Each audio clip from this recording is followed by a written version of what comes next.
Kiedy pan ostatnio chorował? Wie pan, że jestem strasznie zdrowy. Dzięki temu pan przeżył.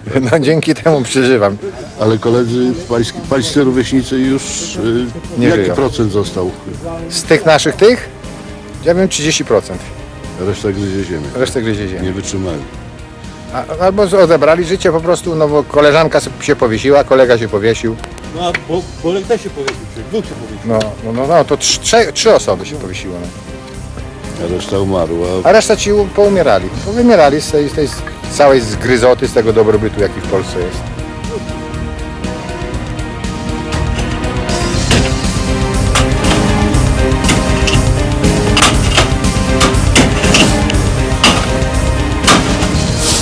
Panowie, jesteśmy już w strefie Schengen, mamy rok 2011.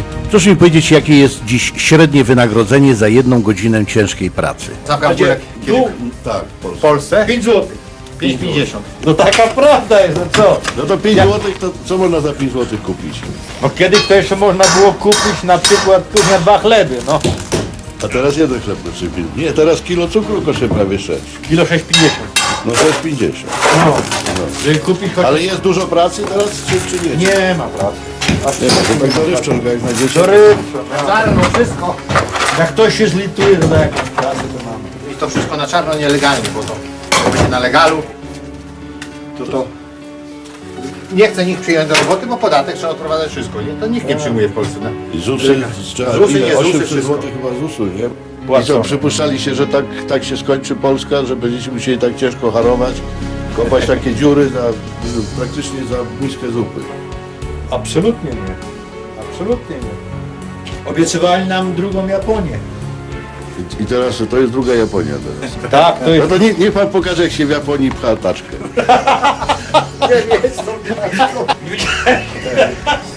Zawierzyłeś? Ja wiedziałem, że będziemy wszyscy traktowani zawsze równo, nie?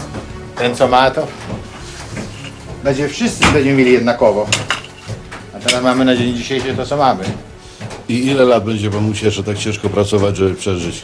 No jak mi jeszcze Bosia pozwoli, to jeszcze 3 lata, 2-3 lata. 3 lata i wtedy dopiero dostanie pan pomoc od rządu. W tej chwili nie ma pan nic, tak? Nic, nie mam żadnej opieki, nic. Jestem w próżni zawieszony, nie jestem w ogóle, bo nie mam ani opieki medycznej, ani niczego. Prawa do zasiłku, prawa do leczenia, do niczego, nic nie mam. Jak widzę, to panu się chce pracować, tylko pracy po prostu nie ma. To jest No praca nie ma u nas dorywcza. w Polsce, nie ma pracy. Powyżej 50 już w Polsce nie przyjmują ludzi do roboty. A pan pracował w PGR-ze jako kombajnista, tak? Pracowałem jako kombajnista, pracowałem jako operator maszyn samobieżnych. Ja jestem z zawodu elektromonter sieci napowietrznych. Też pracowałem w zakładzie energetycznym 5 lat. I teraz bez zasiłku, bez szans. Bez na niczego, bez szans na przyszłość. I raz na kilka miesięcy dostanie pan taką pracę dorywczą No i też jestem zadowolony z tego. i jest pan zadowolony. Że... No co innego mam robić. I to nie ma chyba nic wspólnego z Japonią. Bo... Nie, to akurat nie ma nic. Bo widzi pan, że nawet pogoda nam nie sprzyja za bardzo. No i tak jak macie taką pracę dorywczą, tam ile? W miesiącu ile dni? 2-3 dni takiej pracy? A raz na 3 miesiące. Raz na 3 miesiące. Raz na pół roku, raz na rok. No taka jest prawda. No to z czego żyjecie? Jak to z czego żyjemy? Coś tam Coś się kombinuje, nie? musi się kombinować cały czas. To znaczy mniej jecie, czy oszczędzacie na jedzeniu, czy jak to jest? No nie, tam jakoś człowiek to przeżyje, nie? Nie, no nie wiem, jak Chleb. się kombinuje. Tu coś jest Kwaśne no, mleko, ziemniaki ze skwarkami. coś Starszy na ukraść, nie przeżycie. ukraść, coś takiego. Co byście powiedzieli Białorusinom? Bo Białorusinów namawiają teraz, żeby weszli do Unii Europejskiej. Broń Boże. Absolutnie. Jeżeli tylko mogą, niech trzymają swój ustrój. Absolutnie nie Broń wchodzi Boże, do żadna żadnej- Unia Europejska i Do żadna Unii Solidarność. ani w euro. Nic mają swoje pieniądze, niech się cieszą swoimi pieniędzmi, swoją gospodarką i wszystkim. Jak są samowystarczające, niech trzymają dalej to. Będą tak robić jak my tutaj. Jak wejdą do Unii. Bo polikwidują, sprzedadzą ich te wszystkie zakłady pracy, sprzedadzą, polikwidują im to wszystko, co się dało. Z chwilą wejścia w życie demokracji wszystko zostało rozwalone. Zakłady, wszystko. Nie ma żadnego zakładu, w Polsce nie ma ani jednego zakładu państwowego. Nie, agencja sprzedaje to, co myśmy kiedyś, to było nasze, no a agencja sprzedaje. I wy zostaliście pozbawieni środków do życia i własnego kapitału w zasadzie, no nie? No to tak. To, co żeśmy wypracowali, to zostało nam zabrane i to bez naszej wiedzy. Nikt się nas nie pytał, czy my mamy chęć dalej to prowadzić, czy nie prowadzić dalej. No, z dnia na dzień wszystkim wypowiedzenia poszli do domu. No i taka praca.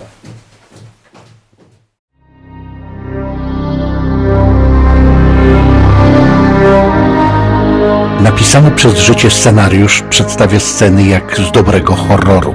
Stara, waląca się rudera, w której pracuje grupa Polaków w warunkach uwłaczających godności człowieka. Przetrwali ponad ćwierć wieku, żyjąc w skrajnej nędzy, w nadziei, że sytuacja w Polsce ulegnie poprawie. Zabrano im dosłownie wszystko, z godnością człowieka włącznie. Lech Wałęsa powiedział, że puści kołchoźników w skarpetkach i słowa dotrzymał. Zastanówmy się jednak, czy prosty elektryk jest w stanie wyprowadzić w pole i zniszczyć cały skądinąd inteligentny naród. Odpowiedź znajdziemy w krótkiej alegorii Walta Disneya z 1933 roku, gdzie po raz pierwszy pokazano tak zwanego użytecznego idiotę, manipulowanego przez cwanego lisa. Kurczak mały Walta Disneya wyjaśnia nam siłę techniki socjalnej, przy pomocy której stado wykonuje polecenia użytecznego idioty. Są różne sposoby na upolowanie kury. Psychologia. Nie chcę tylko jednej, chcę wszystkie. Cytuję, żeby wpłynąć na grupę, zajmij się najpierw najmniej inteligentnym osobnikiem. To zobaczmy, kto tu wygląda na półpola. Podstawę egzystencji narodu stanowi żywność. Człowiek, aby żyć, musi każdego dnia spożywać posiłki i to rozumie każdy normalny Polak. Lech Wałęsa w pierwszej kolejności zlikwidował państwowe gospodarstwa rolne. Moment likwidacji wyglądał tak z dnia na dzień. Po prostu ogłoszone było w telewizji, że pan Wałęsa podjął uchwałę o likwidacji wszystkich PGR-ów w Polsce. I myśmy jako pierwsi chyba w kraju zostali zlikwidowani z dnia na dzień, bez żadnych wypowiedzeń, bez żadnych odszkodowań, bez żadnych rekompensat. A proszę mi powiedzieć, dlaczego ludzie nie protestowali? Przecież powinniście podjąć świadomość tego, że zakład został zlikwidowany, zostaniecie bez źródła do utrzymania. Bali się. Ludzie byli tak byli zastraszeni tym nagonką na Solidarność, tak byli nastraszeni, że no po prostu nie wiedzieli, zresztą mówiąc, do kogo mieli się zwrócić, niech pan powie wpierw. No ale były przecież tak zwane wolne związki zawodowe, Solidarność. No nieprawda, bo ja byłem też przewodniczącym w PPH Szczytna. Niezależnych Samorządnych Związków Zawodowych Pracowników PPH Szczytna. To były związki tylko z nazwy niezależne samorządne. Ten związek nie mógł nic działać. I skąd przychodziły dyrektywy? Czy był pan samodzielny, czy musiał pan wykonywać czyjeś polecenia? Wykonywałem polecenia odgórne. No wiadomo, to nieprawda o tych związkach niezależnych samorządnych. Te pola były kiedyś uprawiane. Wszystkie pola tutaj, jakie były, tutaj były wszystko polami ornymi.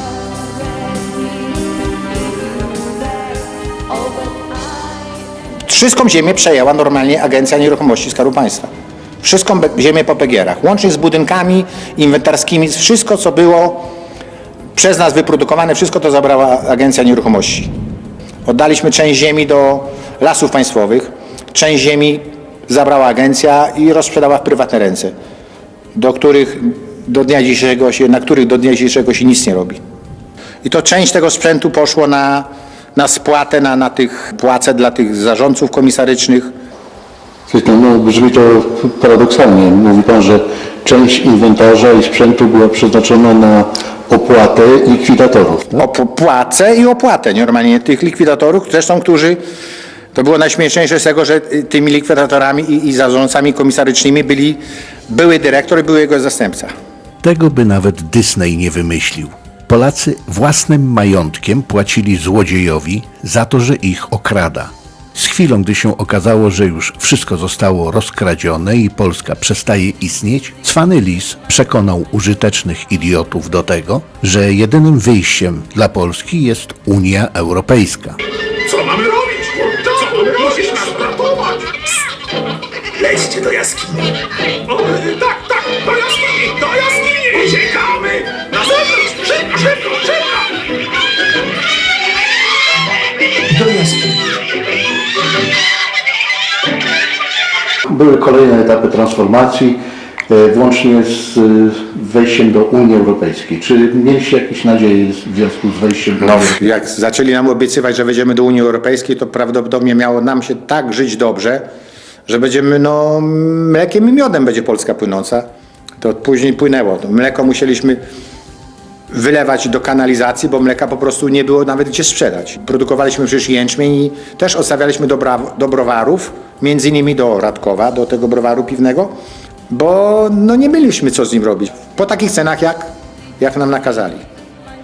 Tak dziś wygląda browar w Radkowie. Inwestor z zachodu najpierw powyrzucał Polaków z pracy, a następnie wywiózł za granicę miedziane cysterny i sprzęt do ważenia piwa, a browar doprowadził do ruiny. Bo zachodni inwestor nie jest zainteresowany produkcją w Polsce. On szuka rynku zbytu na wschodzie.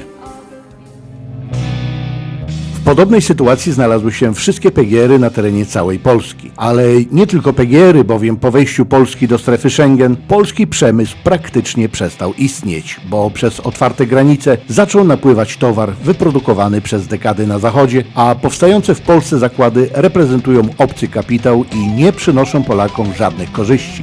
Widoczny na zdjęciach obiekt to szkielet kopalni wysoko koksującego węgla w Wałbrzychu, który dziś zarósł już krzakami, bo od dawna jest zamknięty z woli użytecznych idiotów. Takich obiektów na terenie Polski jest mnóstwo. Pojechaliśmy na Białoruś, aby sprawdzić, czy może być gorzej niż w Polsce, ale okazało się, że globalna propaganda jak zwykle kłamie i to, co zastaliśmy na Białorusi, przerosło naszą wyobraźnię.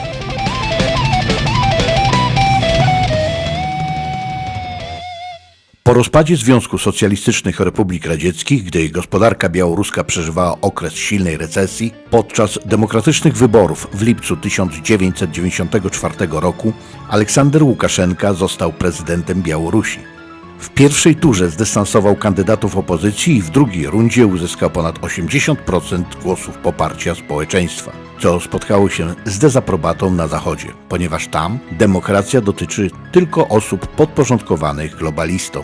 Aleksander Łukaszenka, nie zważając na krytykę Zachodu, zatrzymał złodziejski proceder prywatyzacji, czyli rozkradania majątku narodowego przez obce koncerny z zagranicy. Rozpoczęto proces rozliczania stymulowanych z Zachodu afer gospodarczych z lat 1991-1994 oraz zacieśnianie związków politycznych i ekonomicznych z Rosją. W roku 1996 po likwidacji korupcji regres gospodarczy na Białorusi został powstrzymany i rozpoczął się powolny wzrost gospodarczy. W latach 2000-2003 gospodarka Białorusi rozwijała się już w tempie 5-7% w skali rocznej, a w roku 2010 Białoruś jako bogate państwo, które bez bogactw naturalnych zachowało suwerenność i zapewniło własnym obywatelom byt na poziomie godnym człowieka, była przykładem dla całej skorumpowanej i zadłużonej Europy. Głównym czynnikiem wzrostu produktu krajowego brutto Białorusi jest narodowa polityka stymulująca rozwój sektora rolnego jako podstawy egzystencji własnych obywateli. Polityka prowadzona przez rząd Aleksandra Łukaszenki, wspierana kredytami z własnego banku centralnego, pozwoliła na eliminację uzależnień od lichwiarskich procentów oferowanych przez banki zachodnie. Wraz z rozwojem rolnictwa nastąpił rozwój przemysłu ciężkiego i budownictwa mieszkaniowego.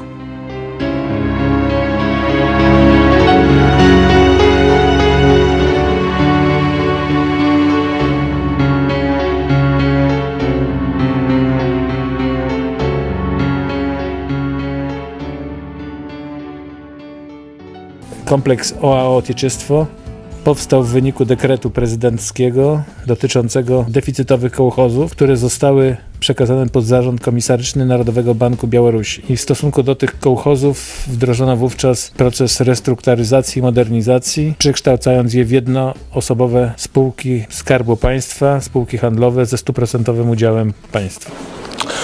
Меня зовут Романов Роман Николаевич. Jesteśmy z wizytą w kompleksie mleczno-towarowym Pininy, który wchodzi w skład kompleksu rolnego OAO Otieczystwo. Naszym rozmówcą jest główny zootechnik pan Roman Nikołajewicz. W Pininach hoduje się obecnie 20 000 sztuk rogacizny, z czego 4 000 sztuk to bydło mleczne, towarowe, 500 sztuk to bydło mięsne, a pozostałe to jałówki i młodzież. Planuje się, że do 2015 roku zwiększy się pogłowie bydła do 25 000 sztuk oraz uzyska się wyższe parametry jakościowe mleka, to znaczy 90% produkcji w ramach całego gospodarstwa OOA Ołtyczestwo będzie stanowiła produkcja mleka klasy ekstra.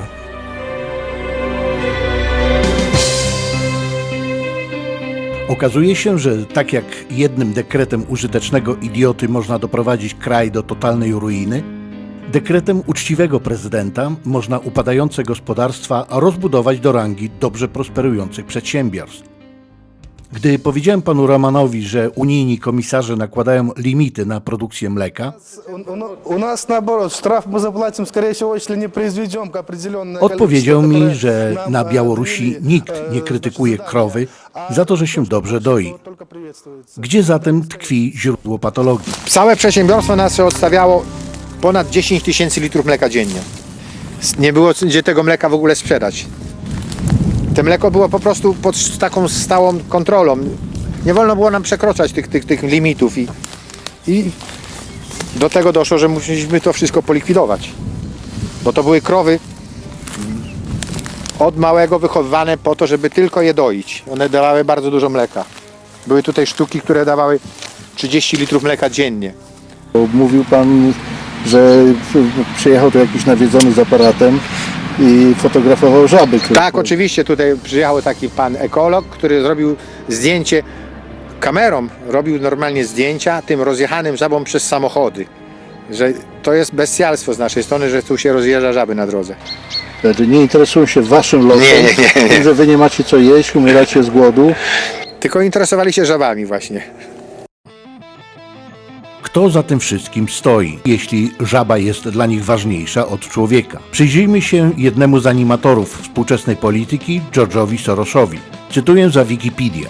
George Soros, finansista amerykański pochodzenia węgiersko-żydowskiego, jeden z najbardziej znanych spekulantów walutowych. Soros jako młodzieniec handlował walutą na czarnym rynku na Węgrzech. Wyemigrował do Wielkiej Brytanii, ukończył studia w londyńskiej szkole ekonomicznej, gdzie uczęszczał w seminariach Karla Poppera, twórcy zasady falsyfikalności jako kryterium naukowości.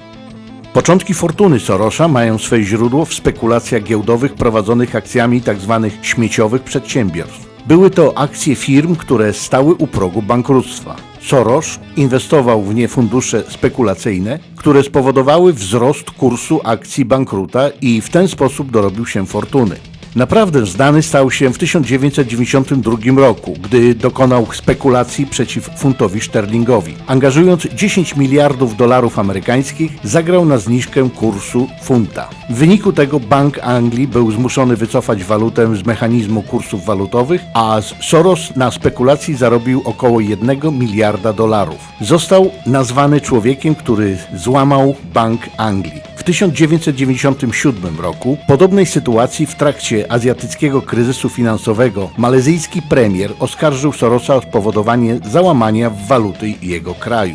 Tutaj należy dodać, że George Soros przy pomocy Leszka Balcerowicza i innych użytecznych puścił z torbami całą polską gospodarkę, doprowadzając do multimiliardowego zadłużenia, zwanego przez media demokracją.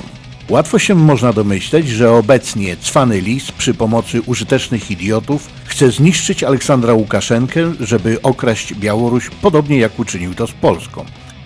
Musimy się zastanowić nad sytuacją w Białorusi, zastanowić nad tym, jakie działania zewnętrzne ze strony Unii Europejskiej mogłyby mieć miejsce, bo chcemy przede wszystkim pomóc Białorusinom.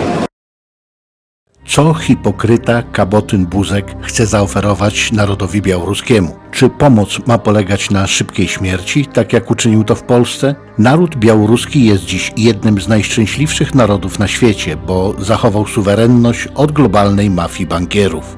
Zobacz, hipokryto, jak dziś wygląda Polska, którą wspólnie z demokratami okradłeś. Tak dziś wygląda licznik twojego demokraty Balcerowicza, który na smyczy Sorosa zrujnował Polskę za milczącą aprobatą Watykanu. Jako dokumentalista amerykański kilkakrotnie przejechałem świat wzdłuż i wszerz i stwierdzam ponad wszelką wątpliwość, że Białoruś od 2010 roku jest jedynym krajem na świecie, gdzie bez stresów można budować rodzinę i planować przyszłość. Gospodarka Białorusi jest oparta na rolnictwie i przemyśle. Dochód narodowy wynosi ponad 78 miliardów dolarów rocznie, co daje ponad $7700 na jednego mieszkańca. Stopa bezrobocia według danych z roku 2010 wynosiła 1%. Ogromne koszta narodowych świadczeń socjalnych, takich jak szeroko pojęta opieka nad rodziną, szkolnictwo, bezpieczeństwo granic państwa, troska o własnych obywateli i obrona suwerenności, Białoruś pokrywa z podatków nałożonych na przedsiębiorstwa przemysłowe i handel. Białoruski sektor państwowy wypracowuje ponad 80% produktu krajowego brutto. Ziemie uprawne zajmują 9,11 miliona hektara, czyli około 44% powierzchni kraju. Rezerwy walutowe Białorusi obecnie wynoszą ponad 3,5 miliarda dolarów amerykańskich. Są to dane z roku 2011. Zadłużenie zagraniczne wynosi zaledwie 8,5 miliarda dolarów. Dla porównania, w trakcie realizacji tego filmu Polska była zadłużona na kwotę ponad 2 bilionów 850 miliardów złotych przy całkowitej likwidacji polskiego majątku narodowego i utracie suwerenności. Bo chcemy przede wszystkim pomóc Białorusinom. Chcemy przede wszystkim pomóc Białorusinom.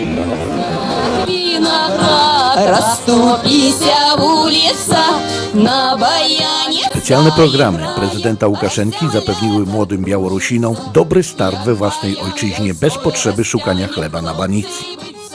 W przypadku, gdy białoruska rodzina posiada 2 lub 3 dzieci, kredyt na mieszkanie w połowie spłaca państwo. Natomiast w przypadku, gdy białoruska rodzina posiada 5 lub więcej dzieci, otrzymuje mieszkanie zupełnie za darmo. Taka polityka sprawia, że można planować rodzinę bez obawy o utratę domu w wyniku lichwiarskich odsetek oferowanych przez banki zachodnie. To was, syjonistyczne hieny, najbardziej boli to, że jest w Europie państwo, w którym żyją ludzie naprawdę szczęśliwi. Pantoflowy obywatel Anglii i zgadnijcie jakiego jeszcze kraju, pod butem nowojorskiej rodziny Applebaum wraz z innym hipokrytą z Niemiec pojechał na Białoruś, aby przed prezydenckimi wyborami kupić Aleksandra Łukaszenkę i zainstalować użytecznego idiotę na fotelu prezydenta Białorusi. Hipokryci zapomnieli jednak, że kupić można jedynie kundla bez identyfikacji narodowej, tak jak oni. Patrioty się kupić nie da. Zatem po odmowie współpracy z mafią brukselską, Aleksander Łukaszenka stał się obiektem ataku skundlonych mediów. Zacznij od podważenia autorytetu przywódcy. Tak jest! W następnym odcinku pokażę Państwu, jak przy pomocy techniki socjalnej ze zwykłego złodzieja zrobiono filantropa, który na smyczy prowadza użytecznych idiotów pazernych na pieniądze i pseudokarierę.